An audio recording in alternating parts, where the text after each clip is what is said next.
Obviously, we're sitting here at 2-8 and not where we want to be. Nobody's happy about it. Ownership, Dabes, me, coaches, people in the building, the fans, and I understand that.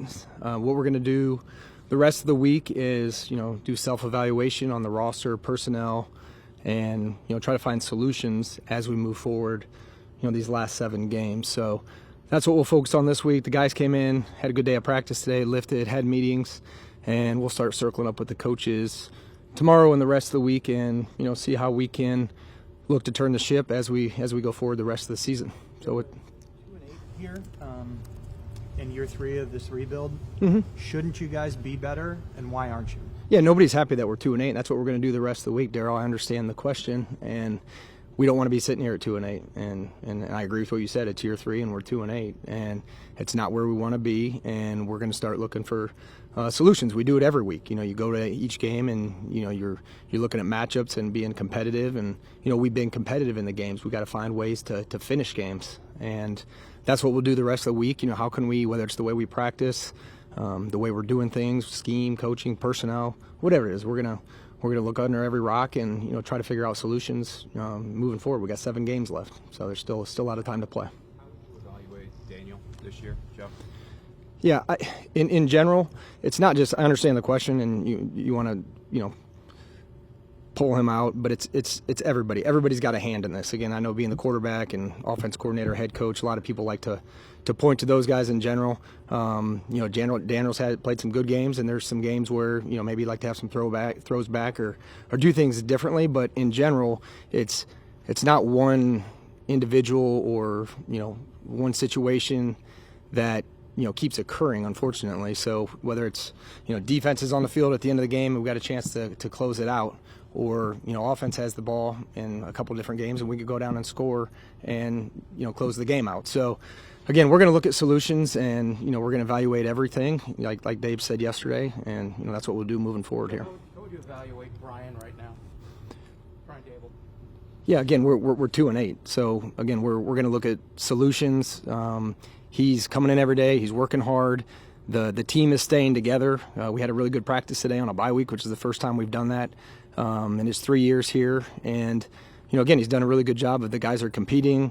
Keeping the locker room together, and again, we're in these games. We're in these games. We just got to find a way to finish it. That's 1-5 in 1-score games. So we got to find a way to get over the hump and make plays at critical times of the game, whether it's red zone, third down, or getting off the field on defense, or tackling on punt coverage and not allowing a punt return for a touchdown. Again, there's a lot of things that we can look at and we need to improve on, and that's what we're going to do the rest of the week. Put this team together. It's your roster. When you look at it from what you thought you were going into the season to now, do you look down at this personnel and say, this team is not good enough, I didn't put a good enough, I didn't give the coaches enough? No, I don't think so. I don't think so, Paul. So why, if the players aren't good enough, then it's got to be the coaching. So No, I don't think it's not players. It's not one individual. That'd be an easy fix if we could say, hey, it's this. Like, everybody's got their hand in this, Paul, myself included. It starts with me, and we have a really good rookie class, that's playing well. We have the youngest defense in the league. We're 17th in defense, and we're 23rd in offense. We're middle of the pack. So there's not a large margin for error when you go into some of these games, and it's 4 to 5 plays a game that make the difference. And that's what we got to figure out, how to make the plays in critical moments to get over the hump. And I saw a stat last week. I think it was, through week 9 of the NFL season. I don't have the updated week 10, but the most one-score games in the history of the NFL. I mean, that's what it is. It's close games. There's parity, and we're 1-5 in those close games. And we're going to look for solutions and find ways to make plays in critical parts of the game where we can get over the hump when it matters the most. And we're not far off. So what do you think that stat doesn't say that much about the team then? Because if everybody's competitive, every game's competitive. I mean, if you look at it from a bigger picture, you guys are like 5th in point differential, the biggest point differential. So I'm like, being competitive is, I mean, I would say red zone. Higher, right? I would say red zone is important, and we're last in the league in red zone. Okay, so we're moving the ball, we're getting down there, and we get in critical situations, and we're 32nd in red zone. We got to find a way to put the ball in the end zone, and that's a big part of it. That's a big part of it. Why do you mean you guys are last in the league in scoring? Why do you think you haven't been able to score? Yeah, that's what we're going to look at this week. I mean, we do it every week. We look at it every week, and again, whether it's execution, it's scheme, it's personnel, whatever it is, we have to figure it out. And we believe we have the players in the building to do it, and it's execution. And it's not one individual each week. It's some guys, maybe we have penalties, or there's a drop, or we fumble, or it's just everybody's got a hand in it, and we just got to figure out how to come out and play a clean game with complementary football. And we've done that. We've won. We won. Joe, how much of a role will Daniel's contract and the injury guarantee play into how much he plays for the rest of the season? Yeah, we're going to evaluate everything the rest of the week, and the decisions we make will be football decisions. So that won't be involved in the analysis here. It will be a football decision. Any decisions we make moving forward as we evaluate the roster and what we're doing for the final 7 games will be football decisions. Joe, how do you see Daniel specifically, his long-term future with the franchise? We have 7 games left in this season, and that's what we're focused on. I mean, I'm focused on 2024 and how we can get better these final 7 games. And again, we have 19 of 22 starters are under contract for next year. I believe it's 41 players on the 53. So there is a young nucleus of players here and some veterans that are going to be together, and we're in a position where we have some continuity. So, again, as this team grows together, it's important over these final 7 weeks that, a lot of these guys are going to be together again next year. And we're finally in a position where there will be some continuity year over year. And, it's important that we find ways to win games, specifically those ones I spoke about earlier when it's close. And that's part of changing the culture and expecting to win. You don't want it to be here we go again. And some of that's a mindset that we're still trying to develop. And we do have a young team. We have the youngest defense in the league. We have Theo, Tracy, Neighbor, some young guys on offense that they're playing major roles for us and contributing. And it's important for them to grow and learn how to win games as well. Did Drew or Tommy get any snaps with the first team today? Like, are you turning it into a competition with Daniel at this point? Yeah, it wasn't the typical practice, Pat. So no, it wasn't. There was no first team reps. There have been several players who are on this team that left in free agency and have had substantial success elsewhere. Do you want to reevaluate at all how you decide where the money's allocated in terms of in-house free agents, letting guys go, letting guys walk at all? Are you talking about me specifically? Yeah, meaning Giants players who went on elsewhere. I mean, you can go Julian, X, Saquon, anything like that. Yeah, I like Tyler Nubin. He's played well for us. He's one of the only rookies playing 99% of the defensive play time. He's leading rookies in tackles, so I'm excited about him. Tyrone Tracy also leading rookies, in terms of rushing. So I'm excited about the young players that we have, and that's the build's tough. It hurts sometimes as you're going through it, but you got to go through it to get to the other side. And I like the young foundation that we've put in place. Whether it's Burns and Dex and Kayvon, and there's some pieces that are going to be in play. Neighbors, the rookies I talked about, Theo. There's some young pieces here in place in terms of the foundation that we're going to continue to build on. And another year of free agency and another draft, we're not far off. We're not far off. Do you think you got enough players for that young foundation in your first 2 drafts? You mentioned. Yeah, I would say I like the guys in our first 2 drafts. Again, it's where we were then and what we were trying to do by moving back, and we needed players. Like, there were 5 healthy offensive linemen on the roster at the time. So, there were players or situations you were in trying to fill out the roster, whether it was depth player with some of those guys or certain roles that they developed. Flott is a 3rd-round pick that's played solid this year for us, and he plays nickel. And Wandell's turned into a good slot receiver. I think he's in the top 10 in receptions in the league. And some guys are role players. You need those guys as well. So, wish I could bat 1,000. You always want to do that, but again, I believe in the people in the building. I believe in our process. I believe in the research that we do, the work we're doing. I think. You saw the results this last offseason with the draft that we had, and I look forward to, continuing to hopefully have some drafts that compare to this one. You should believe in the process. As an outsider who's not in the building, why should they believe in the process? Because the results obviously aren't what anyone wants. Yeah, nobody's happy that we're 2-8. I don't disagree with you, but I believe in the process, and again, I believe where we're going. And again, building it sometimes it hurts and it's painful and it's hard to go through it, but we're going in the right direction. Joe, Joe, Joe, do you think because you mentioned how painful it is for a rebuild, because you won 9 games in your first year, you guys won a playoff game, I don't know if you changed the approach for year 2, or do you think that the rebuild now is viewed differently because of maybe moves you made coming off of year 1 versus maybe having the last 2 years as your first 2 years? Yeah, I thought a lot about that, Art, and there's probably truth to that. You know, you come off a winning season, some of the issues were maybe masked, or you were blinded a little bit by it, you know, because of the success. And, you know, then once we extended Daniel, you know, you try to accelerate it because the way, you know, that contract was structured, and you got to make mistakes too. I wish I came into this job and I didn't make any mistakes, and I think anybody that is anybody in their job, you as a writer, I'm sure you're better your 3rd year or 4th year than you were the 1st year. And there were some parts of the process when I evaluated it that maybe were overlooked, or I could have done a better job in the evaluation process or player procurement process, and that's part of growth. You know, I did make some mistakes, or some decisions I wish I'd have back, but you know, I like the direction we're going. I like my team. I like my strategy. You know, the groups that help me in research and strategy, my scouting department. We've got a good coaching staff, and I truly believe we're heading in the right direction. Do you worry about alienating players in the locker room with moves like cutting Nick McLeod, a starter on the team midseason, or even going back to the way Saquon was handled? Like, do you worry about alienating players in that regard? No. Is that like? I mean, we've had active roster play. I mean, Boogie Basham, Whitley. We've got guys that were on the active roster that are now on the practice squad. So I don't know how that annihilates anybody, or. Well, some players don't understand the rationale behind a move like that, right?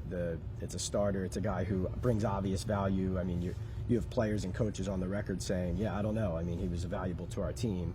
So I'm just saying, as a general manager, when you're making a hard decision that you believe is right for certain reasons, do you think you risk losing the players in the team because they don't see the rationale behind it? No, and again, no matter what decision I make, there's going to be popular and it's going to be unpopular. I mean, that's the nature of the beast, and not everybody's going to agree with everything I do, and you know, there's going to be a lot of people that disagree and agree. So it's the nature of the business. You got to get comfortable with making the decision, and that was early on in this. That was hard to do. When you have to make those difficult decisions, you always think about the locker room. You think about the impact down there, and you also want to do what's best for the organization. So you take all that into account, and I'm close with these guys too. I'm close with the players, and it stinks sometimes when you have to cut them. I don't want to do that, and they have lives and families, and we're around these guys a lot, and you get to know them. So I've got a good relationship with our leadership group in the locker room, and you know, if they have questions, they know they can come and ask me, or you know, I keep them abreast if something's coming up or coming down the pipe where we may have to make a move, and you know, I consult with some of those guys sometimes. You mentioned another year free agency, another draft. Do you expect to be back here, especially if this team doesn't win some games down the stretch? Yes. Do you expect to be back? Mm-hmm. Have you been told you definitely will be back? I communicate with ownership all the time. I know Dave's talks about that continuously each time these questions come up, and we have a really good relationship with ownership, and we communicate constantly with them, and you know, there's confidence in the plan and where we're headed. Joe, you mentioned when Dan asked about the draft, you rattled off a lot of guys. I don't think Deonte Banks' name came up. You guys have obviously invested a lot in him, entrusted him to be your number one cornerback. Mm-hmm. There's been a lot of effort concerns with Deonte Banks. How head-scratching is that to you, and how do you look at him as a piece moving forward? Yeah, there was one effort question on, you know, the play against Philadelphia, and all right, with two, I mean, that's a hard play. Dak threw a good ball. It was inside. Safety took a bad angle. You know, again, I hear you, though. I understand the question. Tay's a young player. We did invest a high draft pick in a first-round pick as a corner. Played well a year ago. Changed the scheme. And, again, we're the youngest defense in the league. It's not just Tay that would like to have some plays back. There's other people but, we're not giving up on Tay. He's got the physical traits. He's shown the ability to match the top receivers on other teams, and corner's a tough position to play. You're moving backwards, and you're going against some of the greatest athletes in the world that are moving forward, and there's balls that are going to be caught on you, and he's been in really good position, on some of them. So we're not going to give up on Tay. He works hard, he wants it, and I still believe he's got a bright future. Not all on DJ, but when you look back at just this offseason, do you wish you did anything differently addressing the quarterback position? I mean, I would say specifically Russell Wilson obviously was in here and not pursuing him more aggressively, or just in general, anything you wish you would have done differently? I mean, you're talking specifically on the quarterback position? Specifically on the quarterback, yeah. Yeah, I mean, no. So where you're at with the quarterback, you think this is the best that could have been this season? With the options that were available? Yeah, like yes. Russell Wilson. I mean, when people are free agents and you go through the process, you do what you do. If it's a good fit, then sometimes they come. If they're not, you can't make them. So, again, you go through the process of free agency, whether it's any position, and that's how free agency works. And players decide where they want to go and what they want to do. But some of that stuff's out of your control. You mentioned that repeatedly that you think you're close, and you've stressed that you're a young team, and a lot of these guys are going to be back next year. Yep. So I would assume, two-part question. You assume that next year with some seasoning and some different players, this team can make a pretty decent leap forward? Yeah, I really do. I do. Which, and that's defined by what? Yeah, we'll get into 2025 when we get there. I mean, I don't know what that looks like right now. We're focused on these last 7 games, but I do like where we are from a continuity standpoint, and I think that's important. Year over year, having a core nucleus of players that can lead and teach and help implement, the coach's message, the scheme, whatever it may be. Constant turnover and new players every year. That's tough, and the goal all along was to build something that's sustainable. And to do that, it takes time. And based on resources that you have, again, it's painful going through it, but I think where we are right now and where we're heading, yes, there should be. And I know you're not talking about 2025, but if that is all true about the nucleus and things like that, if you add in a new quarterback who might be a young quarterback, does that kind of change the timeline? Because now deal with a young quarterback. Now you need time to get him up to speed. I mean, I don't. Depends who the player. I mean, you can look around the league where that's happened based on where different timelines. I mean, it's hard to say. I mean, maybe look at Houston. They dropped the rookie quarterback into that roster, and he had success that rookie year. But I mean, there's a rookie at that position is there's going to be growing pains, and with any position, these kids are young, and we were talking about it today with some of the injury report, and it's 10 games in for these college kids. A lot of times that's it. We still got 7 games. We've got a long way to go. So, talking to those guys about, being pros and how long the season is and taking advantage of the off season. So, to answer your question, yeah, I mean, you got 4 or 5 offensive linemen coming back. You got Malik Neighbors, Wandale Robinson, Hyatt. There's 2 UFAs on offense, Greg Van Roten, at right guard, and Slayton, and then Pinnock on defense from a starter standpoint. So, yeah, again, when AT was healthy, and the starting 5, I believe they played just over 400 snaps together. I mean, that made a difference. I thought they did a really good job when everybody's healthy. So, yeah, I mean, with any quarterback, you want to be able to give them time and have weapons, and add in Theo to that, and Tracy and Singletary. So, yeah, if you hypothetically, yeah. Closing the gap within the division. I feel like, from the outside looking in, it feels like, trade deadline-wise, you maybe could have gotten something for him or Aziz. That's, kind of what it seemed like on the outside. What was your trade deadline philosophy, and are you close to, maybe a deal with them or anything like that? Yeah, trade philosophy is the same as it's been in the past. Like, we listen if people call, and if there's any players that, we catch word of that may be available around the league and it makes sense for our roster, then, we're going to look into it. So, yeah, no different than it was in the past. Closing the gap within the division has been a talking point over the last couple of years. How would you assess where you guys stand currently with that? Yeah, we're 2-8. We're not good enough. Not good enough, and we got to get better at that, for sure. Sorry, Joe, one of the roster decisions that's talked about often is the off-season plan to go into the season with Josh Azudu as your backup left tackle, knowing Andrew Thomas has an injury history. Is that a decision you would like to have redone in hindsight, and why did you feel confident in that when the plug was pulled after one start? Basically? Yeah, I think going into the season, we didn't know Evan wasn't going to be available, and we knew Illuminor has versatility. He's played 4 spots on the offensive line, so that wasn't necessarily the plan. We knew that Illuminor could play either or, and it would give you optionality if Evan was healthy, and unfortunately he wasn't healthy till the start of the year and missed the majority of camp. So we knew we had options. Josh Azudu's in there working hard. Carm's a really good coach, has confidence in Jermaine, and we're going to continue to develop Josh. He's got position flex at guard and tackle, which is important for this league. So, again, Josh started off a little slow in the Philly game, and then I thought he settled in well. And again, we're going to keep working with him, and see how he continues to progress under Carm. Joe, you mentioned Evan Neal. I know it's only one game, but what did you see from Evan, and is there confidence now that maybe you didn't have a couple weeks ago that maybe he has an opportunity here to kind of get to a level where maybe he hasn't shown yet in the league?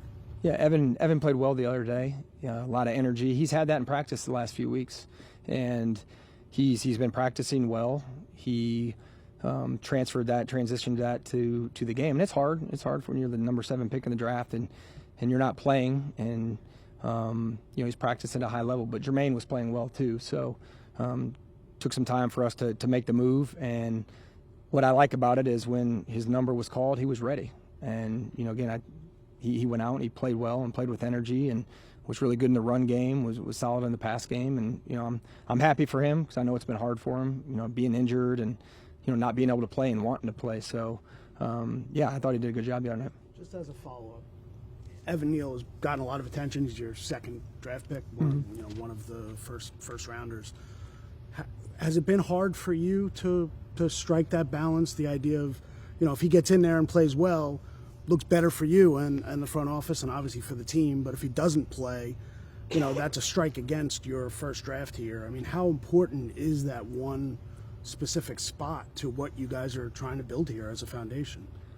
Yeah, it's important. Again, a premium pick like that, you always want to bat 1,000. And again, he's been injured, and again, we're looking forward with him and trying to build off the last game. So yeah, it's important that he could come in and contribute for us, and again, just help us win. That's what we're looking for. Whoever the best 5 are right now, we want them out there so we can go out and produce. And again, I'm rooting for Evan. He's done everything the right way since he's been back on the grass, and it paid off the other night. And he played well. You mentioned mistakes that you made after that first season. What specifically are you referring to? What would you do? Yeah, I'm not going to get into specifics on mistakes, but my perceived, nobody's going to be harder on the decision-making process or on me than me, and that's what keeps you up at night. Like you're always evaluating your decision-making, what went right in the process, what went wrong. But you can't put it back, and maybe you have a bad game plan one week and you can go get it the next week. Like for us, these decisions, aren't quick fixes, and they can be impactful either way. So again, a lot of confidence in my staff and our process, and again, where we're heading. The biggest decision of that offseason was extending Daniels. I mean, you're referring to that? That's what I'm getting at. That's what people are going to say on the outside. That's what seemed like the biggest. This past offseason? No, when he got the extension. I mean, we also extended AT. We extended Dex. Mistakes, though, right? No, again, and we'll see how it plays out. But yeah, again, you take the information you have, and there's a lot of good people in the building, a lot of smart people that know football.